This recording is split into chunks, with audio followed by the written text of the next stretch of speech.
Assalamualaikum Sobat Football United. Selamat hari Senin. Semoga sehat-sehat selalu, sehat-sehat keluarga. Selamat beraktivitas. Yang menjalankan ibadah puasa Senin Kamis gue doakan semoga lancar ibadahnya. Kali ini gue ingin membahas terkait dengan Bruno Fernandes. Bruno Fernandes, pemain yang mencetak gol tunggal, gol kemenangan di menit-menit terakhir di Craven Cottage, memberikan 3 poin di situasi yang sangat penting bagi Manchester United setelah sebelumnya kalah di 2 pertandingan secara berurutan, bahkan kalah telak di kandang sendiri pula. Nah, tampil di Craven Cottage, menurut gue Bruno Fernandes golnya sangat istimewa di menit terakhir, sekaligus juga ini memberikan semacam kayak pembuktian kalau pemain Manchester United itu bisa tampil dengan semangat nyali yang tinggi, ya, fighting spirit yang juga tinggi sampai dengan menit akhir. Dan ya akhirnya ditutup dengan gol di menit akhir. Bahkan gol tersebut juga istimewa karena diciptakan di depan away end. Jadi langsung dirayakan di depan away supporter dari Manchester United di Craven Cottage. Bruno Fernandes, kalau gue lihat ya, musim ini atau ketika menghadapi Fulham, itu merupakan penampilan yang istimewa karena merupakan penampilan yang ke-200 dari Bruno Fernandes bersama dengan Manchester United. Sejauh ini dia telah menciptakan 67 gol dan juga 55 assist. Gua tahu ada banyak komentar mengenai Bruno Fernandes, ada yang suka, ada yang tidak, likes and dislike, dan menurut gua pendapat-pendapat tersebut pendapat-pendapat subjektif ya, dan sangat lumrah, sangat wajar.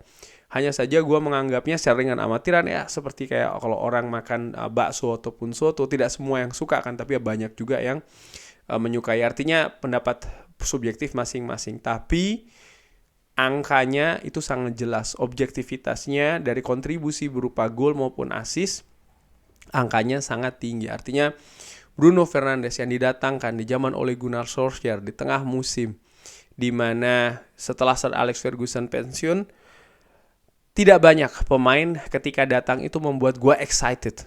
Bruno Fernandes salah satunya, dan sampai dengan saat ini dia membuktikan.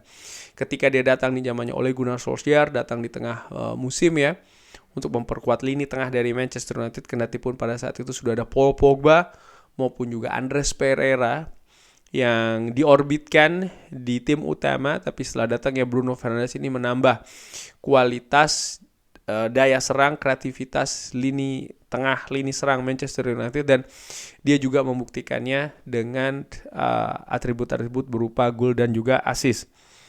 Ini gue ambil dari The Showtime Reds bagaimana rekor gol maupun assist Bruno Fernandes dari musim ke musim. Tak terbantahkan menurut gue, sangat vital, sangat besar bagi Manchester United. Akun ini bahkan mengatakan kalau Bruno Fernandes ini secara single ya, secara sendirian ini membawa Manchester United menjadi yang relevan di 4 musim. Bahkan sampai dengan sejauh ini, di mana Manchester United sebenarnya tampil tidak bagus ya, Bruno Fernandes ini mencatatkan 9 gol dan juga 8 assist. Luar biasa. Di musim 2021-2022, di mana Manchester United sedang tidak bagus, dia masih bisa memberikan 2 digit gol maupun juga assist. Luar biasa. Tapi tentu saja Bruno Fernandes secara individu pemain yang brilian, tapi sepak bola itu kan tetap permainan tim. Artinya banyak juga kepergantungan dengan anggota-anggota skuad lainnya di atas lapangan. Kendati pun demikian, walaupun seperti itu, gue tetap melihat Bruno Fernandes ini merupakan tulang punggung pemain yang vital bagi Manchester United di atas lapangan. Nah, ini merupakan rekor Bruno Fernandes ya, raihan assist maupun gol plus assist musim ini, di mana dari kedua elemen ini Bruno Fernandes ini memimpin bagi Manchester United. Dari sisi atribut yang lain, big chances created dan juga key passes per game, sampai dengan sejauh ini Bruno Fernandes juga memimpin bagi Manchester United angkanya. Nah, yang menarik kalau gue bandingkan ya, Bruno Fernandes musim ini dia masih menjadi pemain yang penting di Manchester United, terutama dari sisi serangan. Key passes, chances created. Musim lalu, ini merupakan posisi dari Bruno Fernandes. Dari heat maps-nya, dia bermain di bagian gelandang serang ya, bagian tengah sebenarnya, walaupun agak ke kiri sedikit, tapi bisa dilihat memang dia sangat menyebar gitu ya di daerah gelandang serang. Tapi musim ini uniknya Bruno Fernandes ini lebih banyak di daerah sebelah kanan. Ini berbeda dari musim sebelumnya, di mana gua sampai dengan saat ini masih berpendapat kalau Bruno Fernandes ini posisi terbaiknya ada di AMC sebenarnya, attacking midfielder center. Tapi Erik ten Hag musim ini memberikan tugas yang berbeda. Walaupun Bruno Fernandes juga bisa menjawab dengan kontribusi, assist maupun gol yang juga masih yang paling baik di Manchester United, masih paling tinggi di Manchester United. Nah, terkait dengan gol dari Bruno Fernandes maupun juga kontribusi ya, bismillah, secara langsung berupa gol menghadapi Fulham itu menurut gue luar biasa. Bagaimana ketenangan dan juga pengalaman sangat berbicara di situ, dan juga teknis tentu saja. Dan ini merupakan cuplikan dari proses golnya ya, bagaimana Bruno Fernandes mencoba mengumpan kembali ke Scott McTominay, tapi bola pantul lalu mendapatkan umpan dari Pellistri, mengecoh dua orang, placing di sebelah kiri sudut dari gawang Bernd Leno, dan masuk, dirayakan di depan away supporter. Ini dia golnya lagi, menyipu dua orang, luar biasa. Dan ini tercipta di menit terakhir, di mana situasi fisik sudah menurun, konsentrasi tidak sama, tapi Bruno Fernandes tampil brilian, mengecoh dua pemain dan juga berhasil mengeksekusi dengan sempurna juga. Gol yang cantik, tapi bukan satu-satunya. Ada lagi proses gol di Manchester United dari Bruno Fernandes yang menunjukkan juga kualitasnya. Ini dia. Bahkan gol ini terpilih menjadi gol terbaik di bulan September, Goal of the Month. First time shooting dari Bruno Fernandes ketika menghadapi Burnley. Assist dari Johnny Evans, keras. First time ke pojok. Sulit diselamatkan oleh kiper dari Burnley. Ini menurut gue juga gol dengan kualitas yang luar biasa. Nah, sejauh ini Bruno Fernandes secara angka ya, secara rating dari SofaScore menjadi yang terbaik bagi Manchester United. Tapi kalau dibandingkan dengan pemain lain, Bruno Fernandes berada di peringkat ke-5 secara rata-rata nilainya.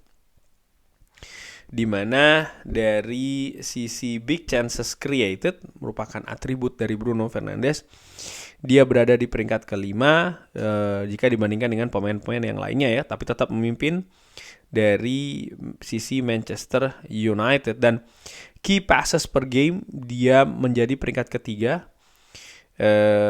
tertinggi juga bagi Manchester United, dan ya menduduki peringkat 3 menurut gue juga ini membuktikan bagaimana kualitas dari Bruno Fernandes menjadi salah satu yang terbaik, terutama untuk big chances created.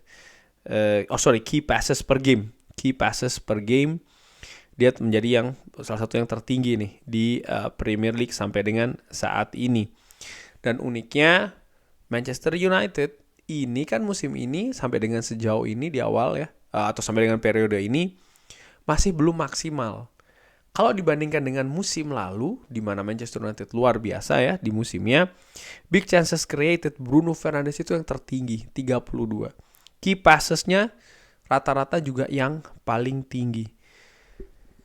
Gua melihat musim ini masih panjang ya, masih sangat banyak kemungkinan perbedaan maupun perubahan bagi Manchester United. Tapi kalau melihat dari atribut seorang Bruno Fernandes, big chances created dan juga key passes, akan sangat bergantung dengan pemain depan. Musim lalu Manchester United punya seorang Marcus Rashford yang gemilang dalam urusan mencetak gol. Musim ini Marcus Rashford tampilannya masih belum seperti musim lalu.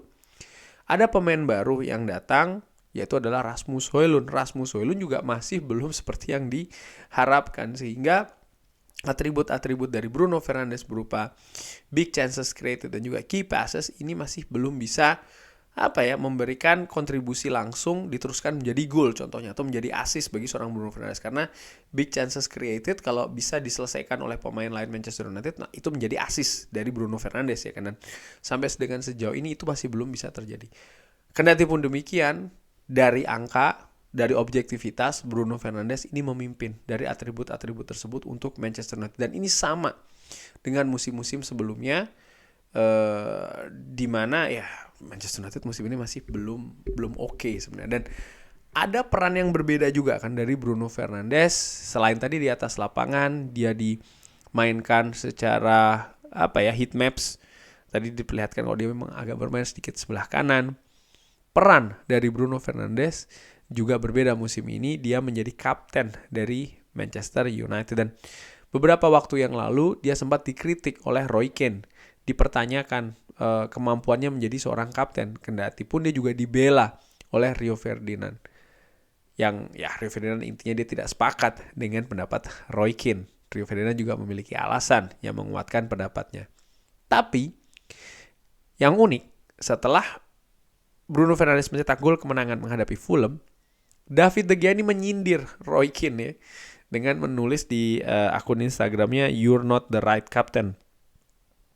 Ini seperti menyindir, maksudnya dia ini menyindir pendapat dari Roy Keane yang mengatakan kalau dia bukan kapten yang pas, tapi dia justru menjadi contoh di pertandingan menghadapi Fulham bagaimana pemain Manchester United harus bermain di atas lapangan.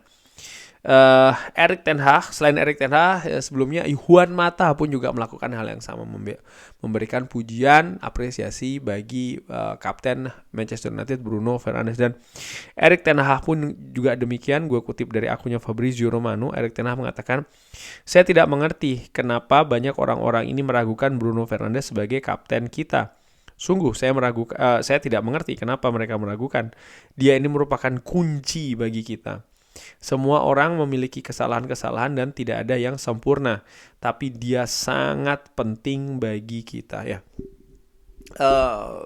gue sepakat dengan yang Erik ten Hag katakan. Artinya memang konsistensi inilah yang menjadi tanda tanya atau sesuatu yang harus diperbaiki dari sisi Bruno Fernandes, penampilan dan juga leadership. Karena ketika dia tampil bagus, ketika dia tampil niat sebagai kapten dalam tanda kutip, dia menjadi sosok yang luar biasa di atas lapangan bagi Manchester United. Gue tetap masih berprinsip dan melihat juga ya, kalau ada dua orang yang menjadi kunci permainan Manchester United, yaitu adalah seorang Casemiro dan Bruno Fernandes. Untuk Casemiro sekarang sudah ada Sofyan Amrabat, bahkan ada juga pemain muda ya kan, Kobbie Mainoo. Tapi untuk situasinya Bruno Fernandes gue melihat masih belum nih, masih banyak bergantung dengan seorang Bruno Fernandes itu sendiri. Mengenai posisi kapten, bagaimana pandangan gue? Jika dibandingkan dengan situasi kapten Manchester United sebelumnya, Eric Cantona, Rio Ferdinand, Roy Keane, dan Vidic, mereka masih lebih baik ya. Tapi kalau gue melihat kenyataan skuad saat ini di Manchester United, ya by the way musim lalu kaptennya adalah seorang Harry Maguire. Itu kenyataannya loh. Harry Maguire menjadi kapten bagi Manchester United. Walaupun ya, dari apa yang diungkapkan oleh Ole Gunnar Solskjaer, Harry Maguire merupakan pilihan ketiga. Pilihan pertama maupun pilihan kedua ini menolak untuk menjadi kapten Manchester United. Artinya apa? Pemain Manchester United ini menganggap posisi kapten di Manchester United ini sesuatu bukan yang ringan. Ini sangat yang berat, bahkan banyak yang tidak sanggup. Kali ini Bruno Fernandes mengambilnya. Dan kalau gue lihat sosok-sosok lain di skuad Manchester United, gue masih melihat ya yang paling pas Bruno Fernandes sih menurut gue. Dan sudah sering gue sebutkan di channel Football United. Mungkin ada potensi-potensi lain di skuad Manchester United, tapi untuk saat ini masih belum menurut gue. Ada beberapa individu yang memiliki potensi, tapi saat ini gue menilai masih belum tepat. Mungkin untuk periode selanjutnya ya, sebagai estafet dari posisi Kapten Bruno Fernandes itu bisa terjadi. Balik lagi ke situasi judul yang gue katakan atau gue tulis, apakah akan menjadi solusi? Gue tetap melihat Bruno Fernandes punya peluang besar untuk menjadi solusi di Manchester United dari segala atribut, segala angka maupun statistik dan data ya. Ini menunjukkan Bruno Fernandes sangat vital. Walaupun demikian, sepak bola bagi Manchester United utamanya ini kan permainan kolektif. Gua melihat bagaimana situasi dari Bruno Fernandes ini juga banyak bergantung dari situasi kualitas pemain depan Manchester United. Bagaimana peluang-peluang yang diciptakan oleh Bruno Fernandes, kreativitas yang diciptakan oleh Bruno Fernandes ini bisa diselesaikan dengan bagus oleh lini depan. Dan ini sangat berkait. Gua tidak berharap Bruno Fernandes ini bisa menjadi top skor dari Manchester United, karena kalau itu terjadi maka ada masalah di lini depan, dan gua tidak ingin itu terjadi. Gua ingin Bruno Fernandes tetap di atribut terbaiknya, yaitu adalah kreator ya, dan ini banyak sekali diakui termasuk oleh Kevin De Bruyne sendiri. Bagaimana Bruno Fernandes memang seorang yang kreatif di lini tengah Manchester United. Di sisi lain juga gue berharap Bruno Fernandes bisa semakin konsisten ya di penampilannya, sehingga kontribusinya bisa juga secara konsisten, karena itu yang dibutuhkan oleh Manchester United saat ini. Kurang lebih demikian pendapat gue terkait dengan Bruno Fernandes. Bagaimana menurut Sobat Football United? Ada pendapat lain gak masalah, asal sopan disampaikannya. Jangan lupa like, subscribe. Wassalamualaikum warahmatullahi wabarakatuh.